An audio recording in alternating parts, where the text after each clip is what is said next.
We know Texas A&M new offensive coordinator Collin Klein loves to use tight ends. How's he going to use all these talented guys he's got in his room this year? You are Locked On Aggies, your daily podcast on the Texas A&M Aggies. Part of the Locked On Podcast Network, your team every day.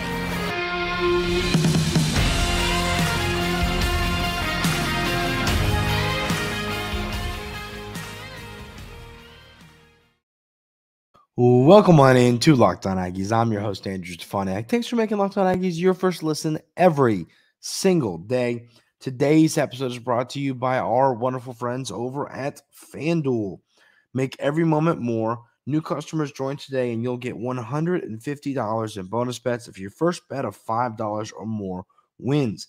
Visit FanDuel.com/lockedon to get started.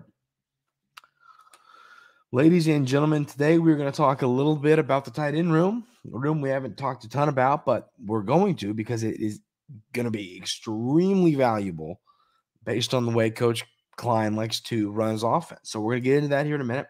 We're also going to talk about the basketball team's win over Mississippi State. If you wanted to make the NCAA tournament, you had to win this game. Keeps you alive. Love that. And then the baseball team's 7-4 win last night over Texas Southern. I'm going to tell you why I'm really excited about this win. We'll talk about all those things today right here on Locked On Aggies. But like I said, first, I want to break down this tight end room. And, once again, I want to preface all this stuff. Last year, Coach Klein at Kansas State, he had 4 different tight ends score a touchdown. And then Sanat, his go-to tight end, had 49 catches for 676 yards and 6 touchdowns, who was the leading receiver. The key thing to remember here is Coach Klein loves to use the tight ends. He is going to go to tight ends early. He is going to go to tight ends often. Last season, I think that Jake Johnston was used a good amount. He, of course, since transferred with his brother to North Carolina. But he was used a good amount. Max Wright did a lot. This year, you're going to see a lot of different guys out there. So, as y'all know, every day is here at Locked On Aggies. Y'all know that I love Donovan Green. I think he's going to have a really good season. The question's going to be, when is he healthy? Green tore his ACL. Goodness, it had to be a week before the season started last year. It was right before the season got rocking and rolling. Green went down with an ACL tear. So, normally that injury, I guess 9 months, sometimes 12, sometimes maybe 8, So, based on that, he'll probably be good to go. Will he be good to go for spring? I don't know. I haven't heard much on him, but it'd be pretty interesting if he was. But he's getting healthy. We know that.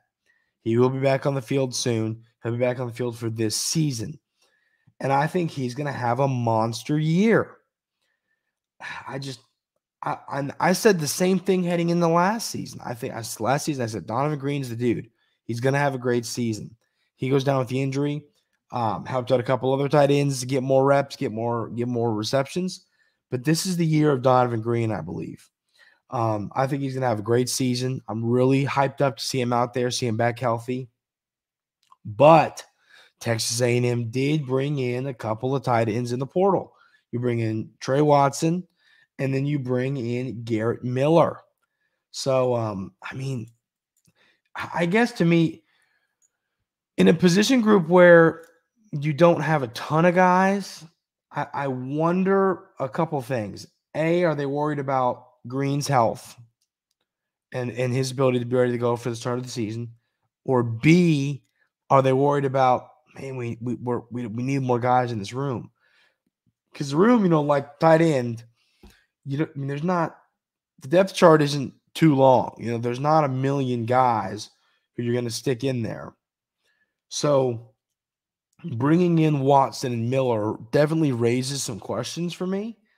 And I like both of them. I think they're both really good players. If I had to, tight ends, you've got your unicorns who can block and catch passes at a high level. Then you've got your guys who lean a little bit more to the blocking side and your guys who lean a little bit more to the receiving side. I think both Miller and Watson are unicorn-esque in that they can do both. But I think I like Watson a little bit more catching passes and Miller a little bit more blocking. But they both can do both things. Then you've got Platt, be a sophomore this year. I like his upside, but I don't think it's this year. And then you still got Theo. I don't know what you're going to get out of him, in all honesty. And then the freshman Eric Carner. So to me, the names that I'm really staring down this season are Donovan Green, Trey Watson, Garrett Miller, and Jaden Platt. As I said, Kansas State had 4 tight ends catch a touchdown last season. Coach Klein is going to go to this position group early and often in games. He loves to feature tight ends. He loves to get the tight ends involved. They're hungry. They want the ball. He's going to throw them the football. And, I think it's always good for Connor Wigman, Marcel Reed, Joan Hitchens, whoever the quarterback is, to have a safety blanket downfield. And I think these tight ends can be that safety blanket in Coach Klein's offense. An option to where some plays, the tight ends, you're going to hit them for 20 yards. Some plays, you're going to look back across the field, hit them on a little dump off, and they're going to be able to run forever. Some plays, you might be trying to force it downfield to a receiver, and nothing's there, and you throw it to Green for a 4-yard pickup on 1st and 10. There's lots of different things Coach Klein is going to try and do with these tight ends, but everything he's going to do with these tight ends is going to work. So I lean toward Donovan Green being the guy. And I'm curious to hear y'all's thoughts on this. Do you agree? Do you think it's Green's job? Do you think they brought in Watson and Miller for a reason? It's a fun conversation because you can look at this so many different ways. You can look at this the way of, that way. Well, they brought Watson and Miller in for a reason. They didn't just bring them here for fun. Or you can look at it the way of like Donovan Green's going to be the guy. And I kind of go back and forth. I could see both things. Of the tight ends on this roster, Donovan Green is my favorite option. But bringing in 2 guys, now I do get you lost. You did lose Jake Johnson. You lost some players. So you lost some tight ends. Your position group, lose a couple guys, gain a couple guys, but you also got the freshman Carner coming in. So I guess maybe it's addition by subtraction in the tight end room, but I do see Green as the guy in this room. I think he's really talented. I remember how, not only distraught for Green I was, but I just thought he was going to be such a huge weapon for Texas A&M last season.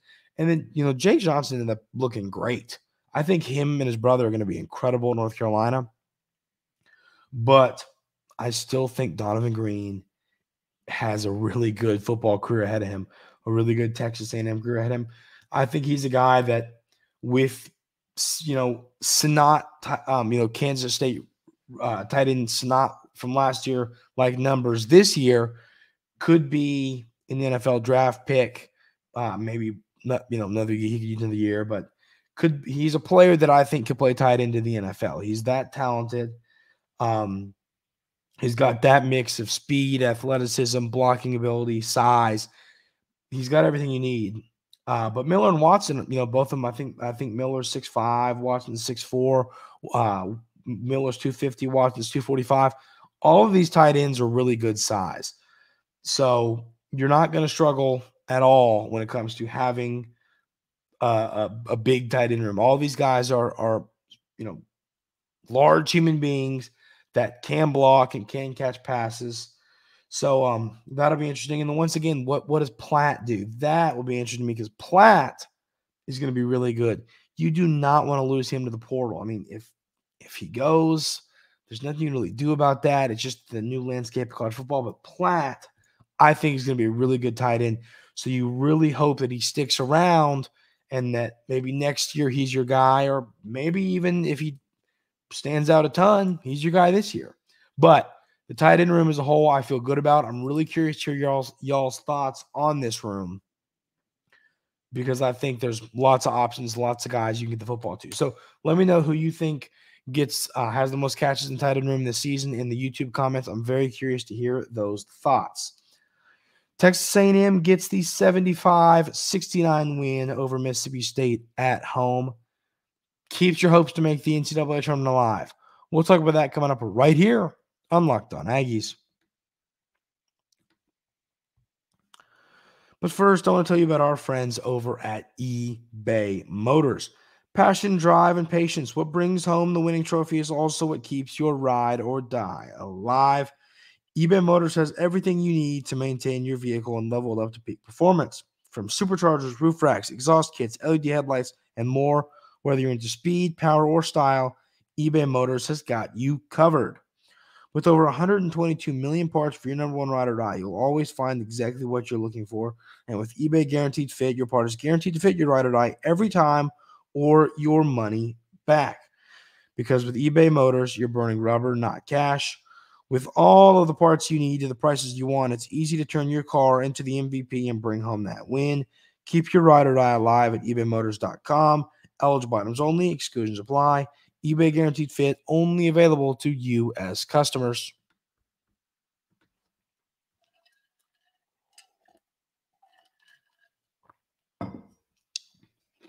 So, basketball team gets a massive win. I am a pretty big believer in Mississippi State and their basketball team.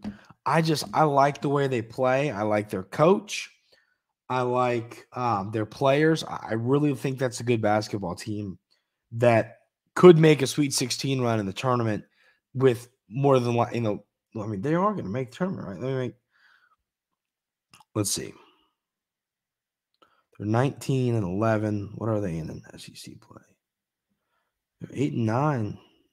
A couple wins. Yeah, I assume they're going to make the tournament. But who do they finish their season with? South Carolina at home. Ooh. Still think they make the tournament. I haven't seen them on the bubble anywhere. But a team I like the way they play. I like their coach. But Texas A&M takes them down 75-69 at home. This is a huge win. I'll give this basketball team credit, ladies and gentlemen. I was getting ready to say, hang it up, pack it in. That's it for this year. Just isn't Texas A&M's year. And they find a way to get a huge win.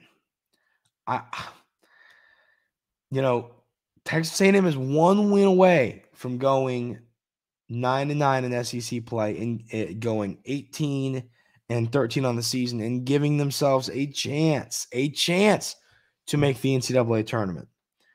And that's right now all you can ask for is a chance. After the losing streak and some different things like that, people, I was starting to get concerned. Can you make the tournament? If you went 4-0, you were in. You needed the win over South Carolina. You came up short. And so I said, okay, listen, if you don't go 3-0, that is it. You are done. And so far, Texas A&M has showed up. I respect that about this team. They are not just going to, roll over and say, well, next year. This team is going to fight. This team wants to play in March or wants to play in the NCAA tournament, of course. And they've made that very clear over these last couple of games. So, next game coming up is on Saturday against Ole Miss. Game's on CBS. We'll break down that game tomorrow. But, all around solid performance. Manny Obaseki, where was this guy we saw? Where was this guy? He has 17 points, 6 of 12 from the field, 2 of 3 from deep, 3 rebounds. You'll take that all day long from him. I said multiple times, I kept hammering this. Get the basketball into multiple people's hands. At one point, the offense was either Wade or Boots. Dribble in circles and then either throw up a 3, try and drive, do something silly that wasn't working. The offense wasn't working. And then in these last couple of games, when Texas A&M has won back-to-back basketball games, They are getting everybody involved. You have Washington with 15 points, Wade with 13, Obaseki with 17, Radford with 14, Garcia with 9, Carter with 5, and then Hefner with 2.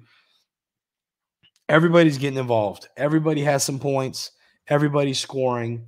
That's what I like to see. That's what makes a team hard to stop, is when everybody is scoring. That's kind of a problem with Mississippi State. They really have 2 guys. They have Hubbard and they have Tolu Smith.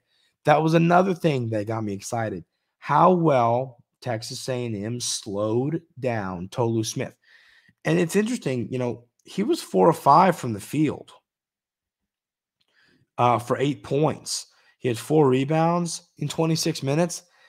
If going into this game, if you would have come from the future and said, Andrew, Tolu Smith scores 8 points, I would have said Texas A&M gets that win without a doubt in my mind. I don't know why. I mean, it's weird that I still wonder. I mean, Texas A&M did a good job not letting them score, but I don't know what he was doing. It was a weird game for Tolu Smith, who I think is one of the better big men in the SEC. He's quick. He has quick shoulders. He's shifty down there. I like the way he plays the game. And then Hubbard, I talked about it when we previewed this game.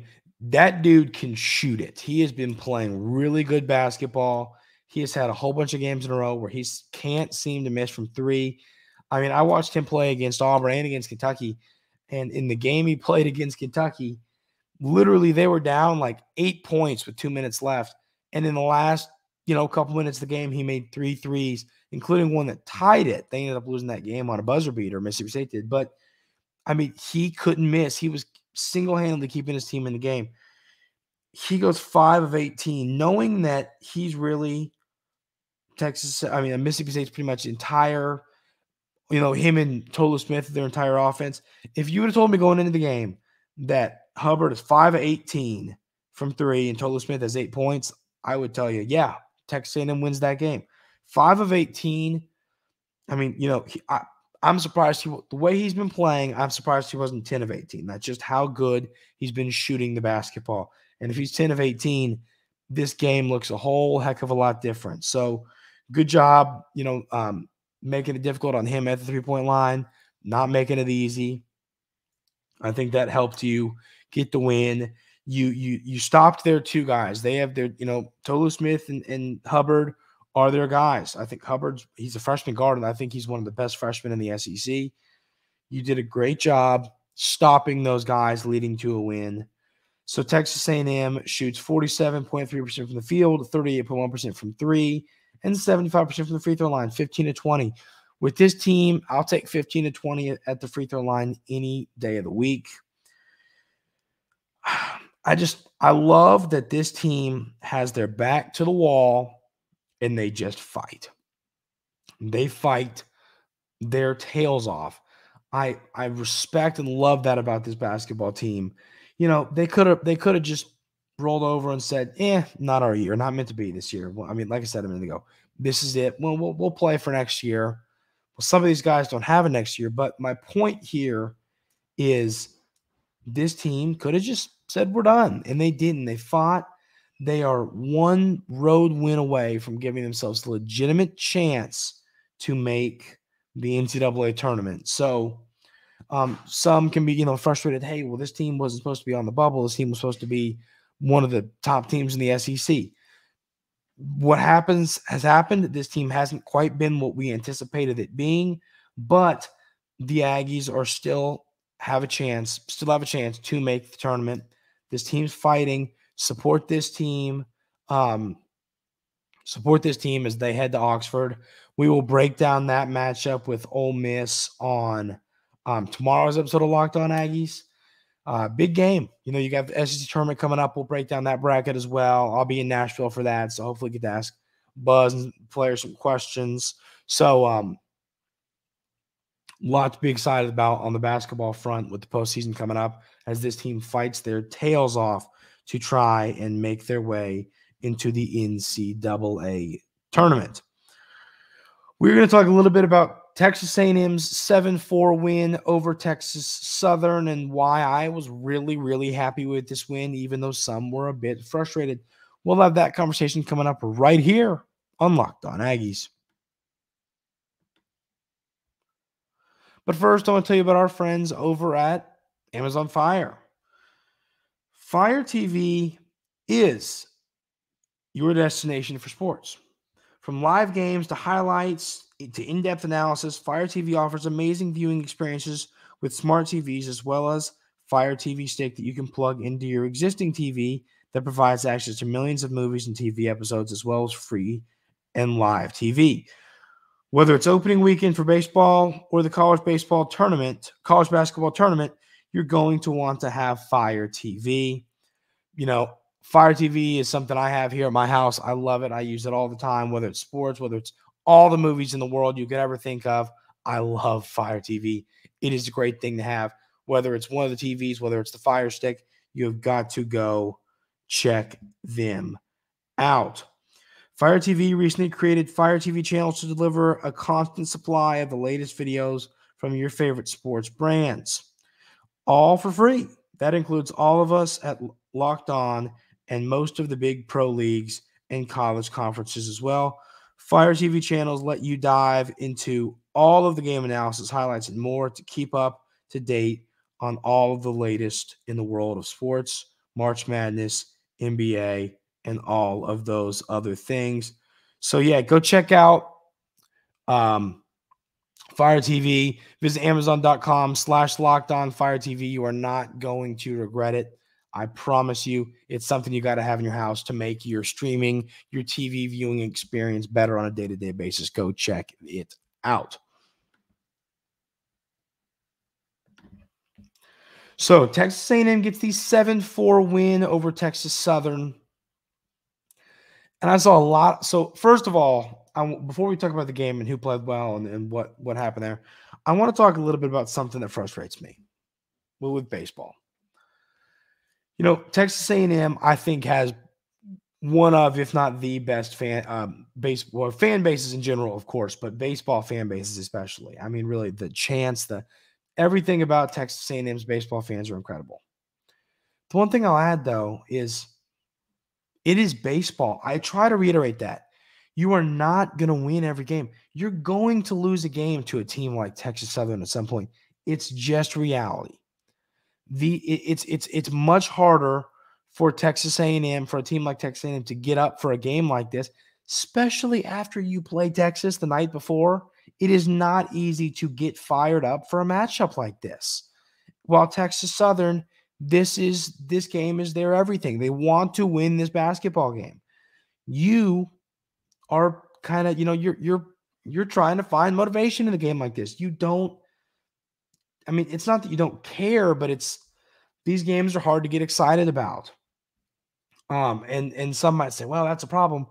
It's just a reality. It's a reality. I mean, look at Florida. They've struggled somewhat in the midweek. Now UCF is a much better opponent than Texas Southern, but you're going to lose midweek games. It is going to happen. Every single SEC team, book it, will lose a midweek game this season. It is just the reality. So I think what you have to remember is this is baseball. It is college baseball. There is so much, the talent across every level of college baseball in general, not even Division I, of all of college baseball. There was talent everywhere, especially the Division I level. It is not easy to win every single game. I mean, you just can't. You're going to lose some games you're not supposed to. You're not going to go undefeated. That's just the reality. So what I'm saying is, and then the Texas fans that I saw, okay, this is the funniest thing, and this is what makes rivalries so fun, but is how crazy they can make some folks. I mean, Texas has lost a whole bunch of games in a row and just got stomped by Texas A&M on their home field. And we've got fans screenshotting, oh, well, you're down a couple runs to Texas Southern. Are you kidding? That is the most embarrassing. And maybe they're kidding. I don't know. Maybe they are kidding. But if you're serious, like, I know you just stomped us last night, but you're down a couple runs to Texas Southern. I mean, that is embarrassing. Embarrassing. So don't ever do that. Don't ever post a score of a baseball game in the 5th inning when a team's down 2-1, 3-1 against a great opponent, because they're going to come back more times than not, and you're going to look silly. Don't do it. I see it all the time. It always makes me laugh. But I love this win for Texas A&M. You take down Texas Southern 7-4. The Aggies only have 5 hits in this game. Hayden shot with the absolute massive 3-run bomb that gave Texas A&M the 4-1 lead, the 4-3 lead, excuse me. And then, Montgomery hits a bomb later. You're able to add 3 more runs it was 7-3, and then you're able to add a couple more runs in the 8th inning it was 4-3. You add a couple runs in the 7th, which I love that, because Texas Southern was able to come back with a run of their own. So you win this game 7-4. Good job adding on from the home run in the 3-run home run to add on. I love that. That really does help. The pitching staff, 17 strikeouts. Morton has 7 strikeouts in 2.1 innings. Staff has 3 walks, 2 hit by pitches. I love this win, and the reason I love it, the numbers are fine. Not a ton of hits, a lot of strikeouts for the staff, some free passes, a couple homers. Love all that. Texas A&M gives up their first homer of the year. But, my thought here is it's a win that in a back-to-back, that means you used a lot of pitching the night before. So, having pitching hurts because you really can't use your weekend guy. It's difficult to have the pitching for a game like this. You're down early, and you just find a way to get a gritty win. I absolutely love that. That's exactly what Texas A&M was able to do. It looked scary for a while, but they find a way to just get an ugly win. And ugly wins I love, because ugly wins in SEC play are sweeter than anything in the world. So I'm happy with this win. A big weekend of baseball coming up, a 3-game series against Rhode Island. Looking forward to that. But this is a good win for Texas A&M. Don't let anybody tell you otherwise. Don't let Texas fans tell you otherwise. Don't let anyone tell you otherwise. It's a good win because this team was able to battle from down a few runs and get a win in a back-to-back game day. So love this win for Texas A&M. That is going to do it for today's episode of Locked On Aggies. I really appreciate y'all being here every single day. Hope y'all have a great rest of your day today, and we will see you tomorrow.